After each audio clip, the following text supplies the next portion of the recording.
YSM news ముందుగా headlines.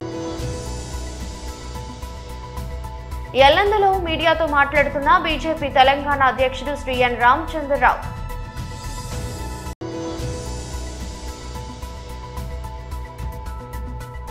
Telangana భవన్లో BRS నాయకుల ప్రెస్ మీట్.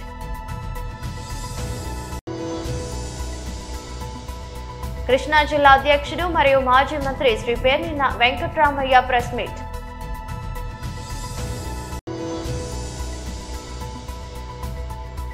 విజయవాడ ప్రకాశం బ్యారేజీకి భారీగా వరద. ఎల్లందులో మీడియాతో మాట్లాడుతున్న బీజేపీ తెలంగాణ అధ్యక్షుడు శ్రీ ఎన్ రామచంద్రరావు.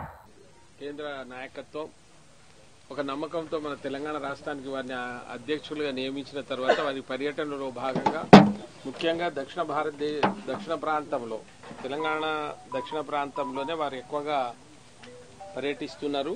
అందులో భాగంగా మన దగ్గరికి విచ్చేసినందుకు ఈ ప్రాంత బిడ్డలు మీ అందరి తరఫున మనందరి తరఫున వారికి హృదయపూర్వకంగా స్వాగతం పలుకుతూ మరి ఆయన చాలా ఆసక్తికరమైనటువంటి విషయాలు వెల్లడిస్తా ఉన్నారు. సాధారణంగా రాజకీయ నాయకులు మాట్లాడేటప్పుడు ఎన్నో అబద్దాలు మాట్లాడి ఏదో చేసి అధికారంకు రావాలనేటువంటి ఆలోచన తప్ప వేరే ఉండదు. కానీ ఆయన ఒక నాయకుడు, ఒక బ్రహ్మాండమైనటువంటి శక్తి ఉన్నటువంటి వ్యక్తి. ఇంకో వారికి ఉన్నటువంటి గొప్ప ఇదేంటంటే డిజిగ్నేటెడ్ అడ్వకేట్. బహుశా ఇది చాలా మందికి తెలిసి ఉండదు. డిజిగ్నేటెడ్ అడ్వకేట్ హోదా ఉంది వారికి. దేశంలో చాలా తక్కువ మందికి ఉంటుంది.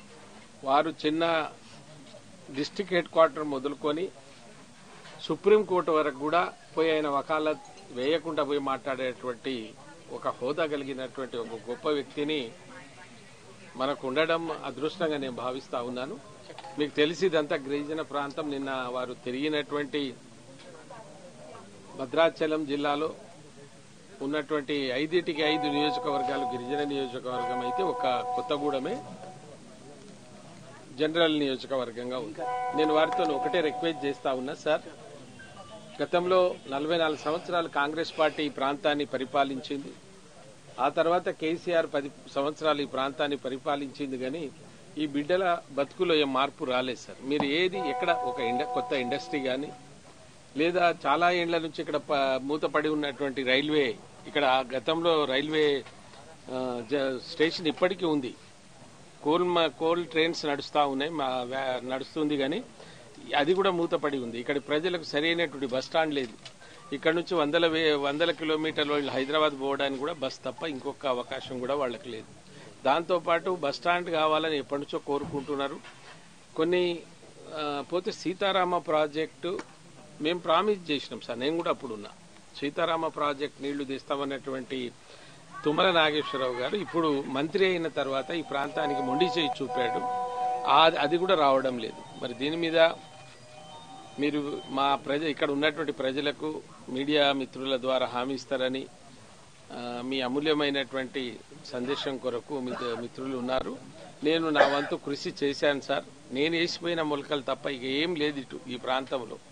ఎక్కడ ఏది లేదు. భద్రాచలంలో కావచ్చు, ఇక మనం అనుకున్నట్టు రేపు మళ్ళా ఎయిర్పోర్ట్ మోడీ గారే మొన్ననే పోతే రామ్మోహన్ నాయుడు గారు హామీ ఇచ్చారు సార్. ఆ ఎయిర్పోర్ట్ ఒకటి కొత్తగూడెం ఈ ప్రాంతంలో ఉంటే ఇక్కడ ప్రజలకు వీలవుతుంది. సీతారాం ప్రాజెక్ట్, మరి ఇవన్నీ ఇక్కడ ఉన్నటువంటి గిరిజనులతో పాటు గిరిజనేతరులను కూడా మోసం చేసినటువంటి కాంగ్రెస్ పార్టీకి ఈసారి చుక్కలు చూపెట్టి ప్రజలు గడ్డి దున్నపోతుకేసి పాలు బలిని పిండాలంటే అది అయ్యే పని కాదు. అదే జరుగుతుంది. డబుల్ ఇంజన్ సర్కార్ వస్తుందనేది ప్రజలే అంటున్నారు. దానికి ప్రజలందరూ సమయత్తం ఇచ్చి మాకు ఆ ధైర్యం ఇవ్వండి. రేపు జరగబోయే ఎన్నికల్లో ఇల్లందు మున్సిపాలిటీ మా చేతికి ఇవ్వండి. మేమే ఎమ్మెల్యే ఎంపీగా మీకు పనిచేస్తామని హామీ ఇస్తూ పెద్దలు రామచంద్రరావు గారిని మాట్లాడవలసిందిగా కోరుతాము. పత్రికా విలేకరులందరికీ నమస్కారం. వేదిక మీద ఉన్న బీజేపీ నాయకులకు గత 2-3 రోజులుగా ఇటు రాష్ట్రంలో ఇటు దేశంలో 2 ప్రధానమైన అంశాలు మనం వింటా ఉన్నాం. ఒకటో బీసీ రిజర్వేషన్ సంబంధించింది రాష్ట్ర ప్రభుత్వము తర్జన భర్జన చేసి బీసీలకు ఇచ్చిన మాట ఎట్లయినా నింపుకోలేము, కనీసము అందులో రాజకీయ లబ్ధాన్ని పొందుదాము అని చెప్పేసి 42% రిజర్వేషన్లో బీసీ రిజర్వేషన్లో 10% రిజర్వేషన్లో ముస్లింస్కి ఇవ్వడం జరుగుతూ ఉంది. ఇది కేవలం భారతీయ జనతా పార్టీ కాదు. తెలంగాణ భవన్లో బీఆర్ఎస్ నాయకుల ప్రెస్ మీట్ నిర్వహించారు. ఢిల్లీ పర్యటనలో రేవంత్ రెడ్డి గారు సోనియా గాంధీ గారు రాసిన లెటర్ని ఒక ఆస్కార్ అవార్డుగా, ఒక లైఫ్ అచీవ్మెంట్ అవార్డుగా, అదేవిధంగా ఒక నోబెల్ ప్రైజ్గా వర్ణించిన సందర్భం ఏదైతే ఉందో, గుర్తుకొస్తున్నాయి, గతం గుర్తుకొస్తున్నాయని చందంగా ఉంది. ఇదే సోనియా గాంధీని దయ్యమని అన్నందుకు నీకు నోబెల్ ప్రైజ్ అవార్డు ఇచ్చిందా? నేను అడుగుతా ఉన్నా రేవంత్ రెడ్డి గారిని. అదేవిధంగా రిజర్వేషన్లు వద్దని చెప్పినందుకు నీకు నోబెల్ ప్రైజ్ వచ్చిందా? నేను అడుగుతా ఉన్నా. మరి అలా ప్రధానంగా రేవంత్ రెడ్డి గారు 20 నెలలుగా అధికారంలోకి వచ్చిన తర్వాతకి అనేక అంశాల పట్ల తెలంగాణ ఉద్యమంలో, విద్యార్థుద్యమంలో భాగస్వామ్యమైన వ్యక్తులుగా మా మనసు కలిసివేస్తూ ఉంది. నీళ్ల విషయం చూసినా, నిధుల విషయం చూసినా, నియామకాల విషయం చూసినా, నీళ్లు బనకచర్ల పేరుతోటి చంద్రబాబు నాయుడుకు దోచిపెడుతున్నటువంటి సందర్భాన్ని గుర్తు చేస్తూ ఉన్నా. సుమారు 200 నుంచి 400 టీఎంసీలు ఇవాళ అప్పనంగా గోదావరి జలాల్ని దోసుకుపోతూ ఉంటే కనీసం ఈ రాష్ట్రంలో ఉన్నటువంటి మేధావులుగా పరిగణించబడ్డ వాళ్ళు, గతంలో కేసీఆర్ గారి ప్రభుత్వం మీద, కేసీఆర్ గారు చేస్తున్న కార్యక్రమాల మీద ఒంటికాల మీద లేచినటువంటి నాయకులు ఎవరైతే ఉన్నారో, కోదండరాం లాంటి వాళ్ళు, విద్యా కమిషన్గా నిర్మించబడ్డటువంటి మరి అలా ఆకునూరి మురళి లాంటి వాళ్ళు ఎక్కడ దాచుకున్నారని అడుగుతా ఉన్నాను. ఇవాళ అరగోపాల్ లాంటి వాళ్ళు కూడా మాట్లాడాలి దీని మీద. ఒకవైపు తెలంగాణ ఉద్యమం ఆ రోజు వందలాది కేసులు, జైలు జీవితాలు అనుభవించింది ఎందుకు? నీళ్ళ కోసమే కదా. మరి అలా ఈ నీళ్ళ సంబంధించి ఒకవైపు బీఆర్ఎస్ పార్టీగా రేవంత్ రెడ్డి గారు తెలంగాణ రైతాంగానికి, తెలంగాణ ప్రజలకు అన్యాయం చేస్తుందని చెప్పేసి బీఆర్ఎస్ పార్టీగా మాట్లాడుతూ ఉంటే, ఇలా మేధావులుగా చెప్పుకుంటున్న వాళ్ళు ఎందుకు మౌనం వహిస్తూ ఉన్నారో ఇలా సమాధానం చెప్పాలని చెప్పేసి ఇలా మీడియా ద్వారా అడుగుతా ఉన్నాను నేను. నీళ్లు ఒకవైపు ఆంధ్ర బాబుకు దోచిపెడతా ఉన్నారు, నిధులేమో మూటల రూపంలో రేవంత్ రెడ్డి గారు ఢిల్లీకి దోచిపెడతా ఉన్నారు. నియామకాలు చూస్తూ ఉంటే బాధ అనిపిస్తూ ఉంది. గతంలో అనునిత్యం కేసీఆర్ గారి ప్రభుత్వం మీద ఒంటికాల మీద లేచిన నేతలకు ఇవి కనపడతలేదు. అడుగుతాను నేను. తెలంగాణలో రేవంత్ రెడ్డి సర్కారు కొలువుదీన్న తర్వాతకి ఆదిత్యనాథ్ దాస్ని ప్రభుత్వ సలహాదారుగా నియమించిన నియామకం కనపడతలేదా వీళ్లకు? ఆంజనేయ రెడ్డిని బుద్ధవనం ప్రాజెక్ట్ డైరెక్టర్గా నియమించింది వీళ్ళకి కనపడతలేదా?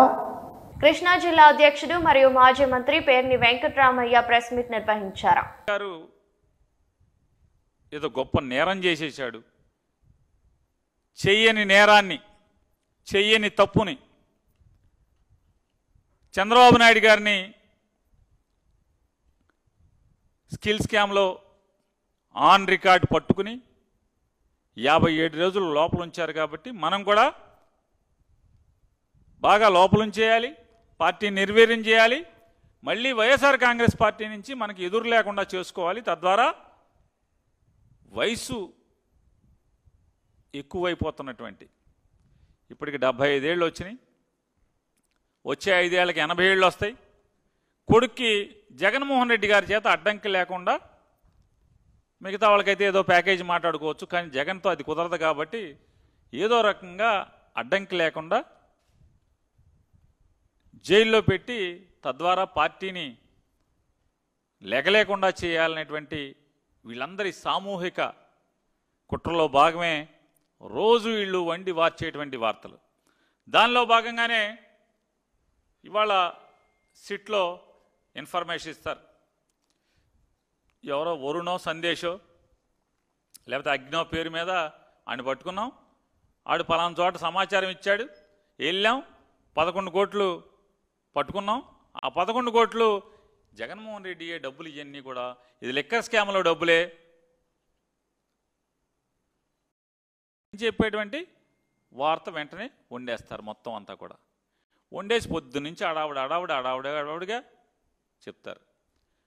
అసలు నేను ఈ రాష్ట్ర ప్రజలను కూడా ఒక్కసారి ఆలోచన చేయండి. వీళ్ళ పచ్చ మీడియా ఏ రకంగా జగన్మోహన్ రెడ్డి గారి మీద రోజు వార్తల్ని అంటే తప్పుడు వార్తల్ని ఏ రకంగా వండి వారుస్తున్నారు. మషాళాలు దట్టించి చంద్రబాబు ఇచ్చిన సమాచారానికి మషాళాలు దట్టించి ఏ రకంగా ప్రజల్లో జగన్మోహన్ రెడ్డి గారి పట్ల ఉన్న ప్రేమని ఎలా తగ్గించాలి, లేదా చంద్రబాబు నాయుడు గారికి కూటమి ప్రభుత్వం మీద ఉన్నటువంటి పెరుగుతున్నటువంటి ఏహ్యభావాన్ని లేదా కోపాన్ని దానికన్నా జగన్మోహన్ రెడ్డి గారి మీద ఈ ద్వేషాన్ని ఏ రకంగా మలచాలి, ఇటు నుంచి అటు మలచాలి, లేదా జగన్మోహన్ రెడ్డి గారి మీద నిందలు ఎలా వేసి వీళ్ళకు ఉన్నటువంటి దేశాన్ని పక్కదారి పట్టించాలి అనేటువంటి ఎత్తుగడలు చూస్తే సిట్ అనేది అంటే ఎక్కడా తప్పు లేనటువంటి సిట్లో ఒక సిట్ని ఏర్పాటు చేసి ఆ సిట్టుని 1,00,000 కోట్ల అవినీతి జరిగిందని చెప్పని మొదలు పెడతారు. జగన్మోహన్ రెడ్డి గారి ప్రభుత్వంలో 2014 నుంచి 19 దాకా లిక్కర్ స్కామ్ అని, లిక్కర్ స్కామ్లో 1,00,000 కోట్ల అవినీతి జరిగిందని చెప్పని ఇష్టారాజ్యంగా మాట్లాడతారు.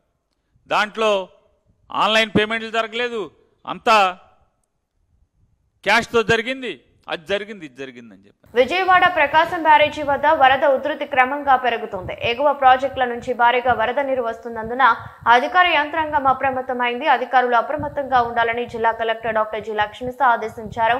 నది పరివాహక ప్రాంత ప్రజలు అప్రమత్తంగా ఉండాలని అధికారులు సూచించారు. పులిచింతల ప్రాజెక్టు నుంచి ప్రకాశం బ్యారేజీకి 65,000 క్యూసెక్ల వరద నీరు విడుదల అవుతుంది.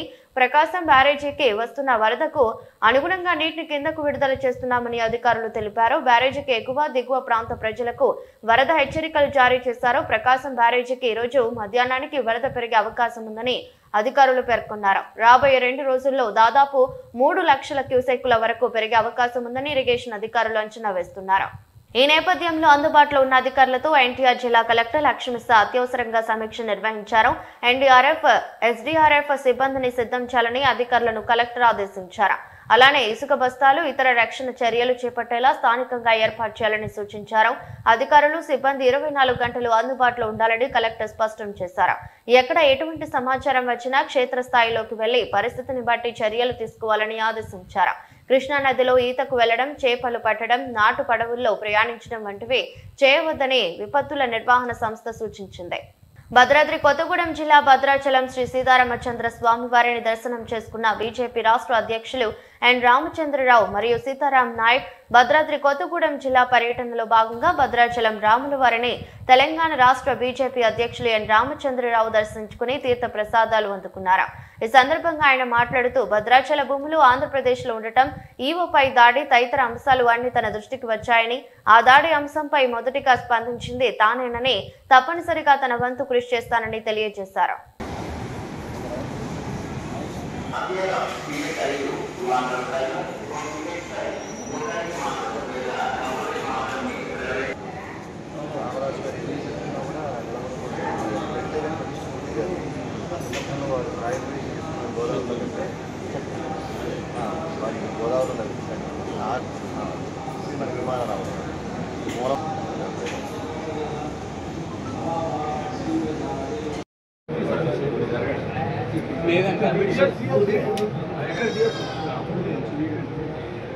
ఇది ఒకటి తీసుకో.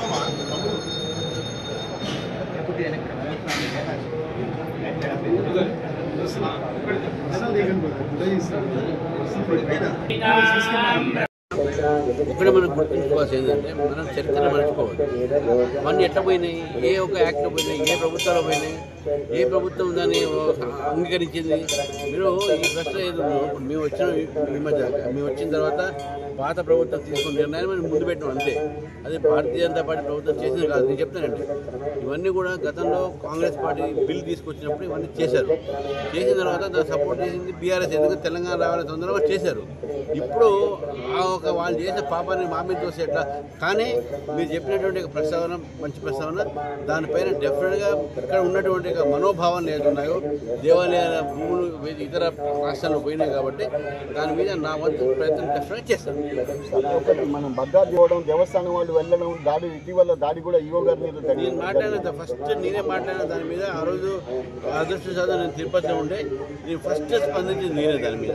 Thank you.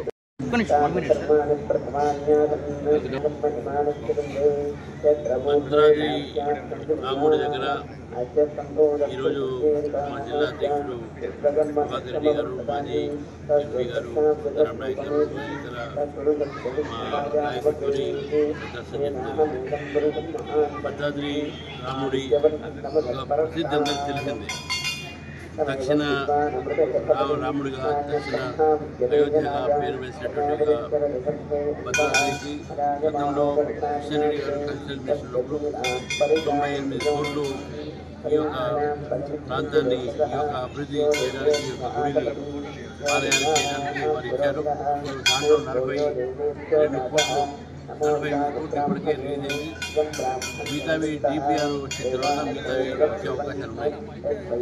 ఇది రామాయణ సర్క్యూట్లో పెట్టాలని చెప్పేసి భద్రాద్రి అర్చకులకు ఈరోజు కోరడం జరిగింది. తప్పకుండా ఇది కేంద్ర ప్రభుత్వం తీసుకొచ్చి నేను నా సొంత ప్రయత్నం చేస్తాను, నా పార్టీ తరఫున ప్రయత్నం చేస్తాను. కల్చరల్ మినిస్టర్ ఇన్ఛార్జ్ ఉన్నారు, వారిని అడుగుతాను. ఎందుకంటే ఈ యొక్క ప్రఖ్యాతి మహిమ భద్రాద్రి రాముడి యొక్క దేవాలయం మనందరికీ కూడా ప్రతిష్టకరమైనది. అయితే ఈ సందర్భంగా మనం గుర్తు చేసుకోవాల్సింది, గత ప్రభుత్వాలు కానీ ఇప్పుడు ప్రభుత్వాలు కానీ రాముడి యొక్క సందర్భంగా, రామనవమి సందర్భంగా కానీ, ఇంకేదైనా సందర్భంగా కానీ వారు మన ఒక దేవాలయాన్ని వాళ్ళు మాట్లాడుతున్న మాటలు ఎప్పుడు కూడా గౌరవించాలండి. ఇక్కడ కావాల్సినటువంటి అభివృద్ధి కార్యక్రమాలు కానివ్వండి, లేకపోతే ఇక్కడ తెలుస్తున్నటువంటి యొక్క సాంప్రదాయ పద్ధతులు కూడా చాలాసార్లు విభిన్నంగా వాళ్ళు ప్రవర్తించారు. దీన్ని తీవ్రంగా దాన్ని ఖండిస్తాము. అటువంటి ఒక ఈ రెండు ప్రభుత్వాలు కూడా రాముడి యొక్క దేవాలయాన్ని కేంద్ర ప్రభుత్వం చేస్తున్నటువంటి దీన్ని వాళ్ళు అప్రిషియేట్ చేసి వాళ్ళు కూడా ఇక్కడ డెవలప్ చేస్తున్న అవసరం కోరుతూ, మరి ఈ మధ్య కాలంలో హిందూ దేవాలయాలపైన, హిందూ సంస్థలపైన చాలా దాడులు జరుగుతూ ఉన్నాయి. ముఖ్యంగా మొన్న జరిగినటువంటి ఒక హైదరాబాద్లో ముత్యాలమ్మ గుడి కానివ్వండి, అదేవిధంగా మా పెద్దమ్మ టెంపుల్ కానివ్వండి, ఇవన్నీ కూడా మనం మొన్న రీసెంట్గా జరిగినటువంటి పెద్దమ్మ గుడి దగ్గర కూడా జరిగినటువంటి ఒక అన్యాయం చూసాం. ప్రభుత్వం కేవలం ఓట్ బ్యాంక్ పాలిటిక్స్ కోసం హిందూ దేవాలయాల పైన, హిందూ సంస్థల పైన దాడులు జరుగుతుంది, దాని మీద మాట్లాడేటువంటి ధైర్యం కూడా చేయట్లేదు. ఇది మంచి పద్ధతి కాదు. రెండో విషయం వచ్చారు, ఖమ్మంలో ఉన్నటువంటి ఒక ఏదైతే టీటీడీ భూములు ఉన్నాయో దాన్ని కూడా అన్ని మద్దతులు ఇచ్చేసి దాంట్లో మార్కెట్. తెలంగాణలో 10 ఏళ్లుగా రేషన్ కార్డుల కోసం ఎదురు చూస్తున్న పేదల కలను కాంగ్రెస్ ప్రజా ప్రభుత్వం నెరవేర్చిందని కామారెడ్డి జిల్లా కాంగ్రెస్ నాయకులు అంగన్నగారి నాగరాజ్ గౌడ్ హర్షం వ్యక్తం చేశారు. ఈ సందర్భంగా ఆయన మాట్లాడుతూ, గత ప్రభుత్వం 10 ఏళ్లుగా రేషన్ కార్డులు మంజూరు చేయక, రేషన్ కార్డులలో చేరికలకు అవకాశం కల్పించక ప్రజలు చాలా ఇబ్బందులు ఎదుర్కొన్నారని ఆయన అన్నారు. కాంగ్రెస్ పార్టీ ఎన్నికల్లో హామీ ఇచ్చిన విధంగా ప్రజా ప్రభుత్వం ఏర్పడగానే ప్రజా పాలనలో పేదల రేషన్ కార్డుల కల నెరవేర్చడమే కాకుండా కుటుంబ సభ్యుల చేరికలకు అవకాశం కల్పించిందన్నారు. సన్నబియ్యం పంపిణీ కోసం రాష్ట్ర ప్రభుత్వం పెద్ద ఎత్తున నిధులు కేటాయించి ఆహార భద్రత కార్డు కలిగిన ప్రతి ఒక్కరికి 6 కిలోల చొప్పున దేశంలో ఎక్కడా లేని విధంగా సన్నబియ్యం అందిస్తున్న ఘనత కాంగ్రెస్ ప్రభుత్వానిదేనన్నారు. మంగళవారం రోజున రేషన్ కార్డుల పంపిణీకి దోమకొండకు విచ్చేసిన జిల్లా ఇన్ఛార్జి మంత్రి సీతక్కకు, ప్రభుత్వ సలహాదారు మహమ్మద్ అలీలకు, మహిళా లబ్ధిదారులకు ఘన స్వాగతం పలికారని 10 ఏళ్ల కల కాంగ్రెస్ సాకారం చేసిందనడానికి ఇదే నిదర్శనమన్నారు. నూతనంగా రేషన్ కార్డుల పొందిన లబ్ధిదారులకు ఆరోగ్యశ్రీ సేవలు కూడా అందుతాయని పేదల 10 ఏళ్ల కల సాకారం చేసిన ముఖ్యమంత్రి రేవంత్ రెడ్డికి, డిప్యూటీ సీఎం బట్టి విక్రమార్కకి, మంత్రి వర్గానికి, ప్రభుత్వ సలహాదారు మహమ్మద్ షబీర్ అలీకి, టీపీసీసీ అధ్యక్షుడు మహేష్ కుమార్ గౌడ్లకు ధన్యవాదాలు తెలుపుతున్నామన్నారు. పేద ప్రజలకు ప్రతి ఒక్కరికి 6 కిలోల సన్నబియ్యం ఇచ్చి పేదల పక్షపాతాన్ని నిరూపించుకుంది కాంగ్రెస్ ప్రభుత్వం అని ఈ సందర్భంగా తెలియజేస్తున్నాం. దేశంలోని ఎక్కడ లేని విధంగా సన్నబియ్యం అందిస్తున్న ఘనత తెలంగాణ రాష్ట్రానికి దక్కిందని ఈ సందర్భంగా తెలియజేస్తున్నాం. మొన్న మంగళవారం రోజున రేషన్ కార్డుల పంపిణీకి దోమకొండకు విచ్చేసిన ఇన్ఛార్జి మంత్రి సీతక్కకు, ప్రభుత్వ సలహాదారు మహమ్మద్ షబీర్ అలీ గారికి మహిళలు ఘనస్వాగతం పలికారని, ప్రజల్లో చాలా హర్షాతిరేకాలు వ్యతిరేకవుతున్నాయని, గత 10 ఏళ్లుగా ఎదురుచూసిన రేషన్ కార్డులు అందుకోవడంతో చాలా సంతోషంగా ఉన్నారని ఈ సందర్భంగా తెలియజేస్తున్నాం. ఇటు రేషన్ కార్డుల ప్రక్రియ మంజూరుకు ప్రభుత్వం వెనువెంటనే అందించడం పట్ల తెలంగాణ రాష్ట్ర ముఖ్యమంత్రి వర్యులు రేవంత్ రెడ్డి గారికి, డిప్యూటీ సీఎం బట్టి విక్రమార్క గారికి, మంత్రివర్గానికి, ప్రభుత్వ సలహాదారు మహమ్మద్ షబీర్ అలీ గారికి, టీపీసీసీ అధ్యక్షులు మహేష్ కుమార్ గౌడ్ గాళ్లకు హృదయపూర్వకంగా ధన్యవాదాలు తెలుపుకుంటున్నాం. వార్తలు ముగించే ముందు మరోసారి హెడ్లైన్స్. ఎల్లందులో మీడియాతో మాట్లాడుతున్న బీజేపీ తెలంగాణ అధ్యక్షుడు శ్రీ ఎన్ రామచంద్రరావు.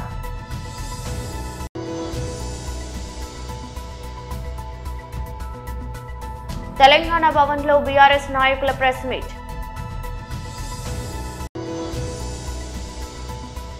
కృష్ణా జిల్లా అధ్యక్షుడు మరియు మాజీ మంత్రి శ్రీ పేర్ని వెంకట్రామయ్య ప్రెస్ మీట్.